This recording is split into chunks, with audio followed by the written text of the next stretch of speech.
మకర రాశి. ఈ రాశి వారికి రోజు కొంత మధ్యమ స్థాయిగా చెప్పుకోవచ్చును. ధనపరంగా అనుకూలంగా ఉంది, కానీ శత్రుబాధ ఎక్కువగా ఉంటుంది.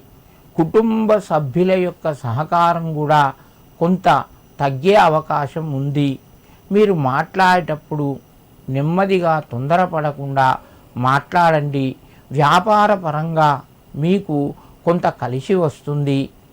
నిరుద్యోగులకు ఉద్యోగ ప్రయత్నాలు ముందుకు వెళ్తాయి. ఉద్యోగస్తులకు తోటివారి సహకారము లభిస్తూ ఉంటుంది.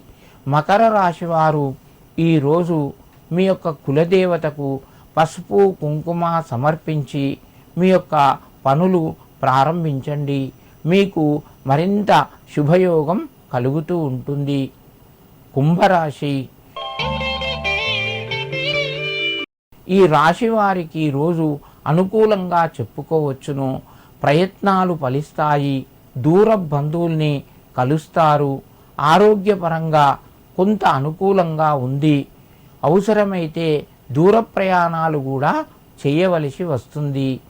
మీ ఇంటి లోపల శుభకార్యాలకు సంబంధించిన పనులు ముందుకు వెళ్తాయి. పిల్లల పరంగా శుభవార్తను వింటారు. కుంభరాశి వారికి ఈరోజు సుబ్రహ్మణ్యేశ్వర స్వామికి పచ్చడి పూలు సమర్పించి నమస్కరించి మీ పనులు ప్రారంభించండి. మీకు మరింత శుభయోగం కలుగుతూ ఉంటుంది. మీనరాశి.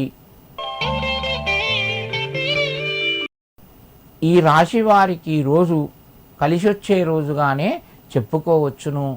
ప్రయత్నాలు ఫలిస్తాయి. శుభవార్తను వింటారు.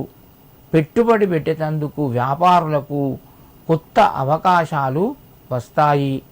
వ్యాపార రంగంలో ఉన్నవారు కొంత లాభాన్ని పొందుతారు. వివాహాది ప్రయత్నాలు ఇంటి లోపల కొనసాగుతాయి. సంతానానికి సంబంధించినటువంటి పనులు కూడా ముందుకు వెళ్తాయి. నిరుద్యోగులకు కొంత కలిసి వస్తుంది. ఉద్యోగస్తులకు అందరి సహకారము ఉంటుంది. మీరు అహంభావం లేకుండా గర్వాన్ని వదిలిపెట్టి మీరు పనులు చేయండి. మీకు మరింత శుభయోగం కలుగుతూ ఉంటుంది. మీనరాశి వారు ఈరోజు అయ్యప్ప స్వామికి ఒక కొబ్బరికాయ సమర్పించి నమస్కరించండి. మీకు మరింత శుభయోగం కలుగుతూ ఉంటుంది.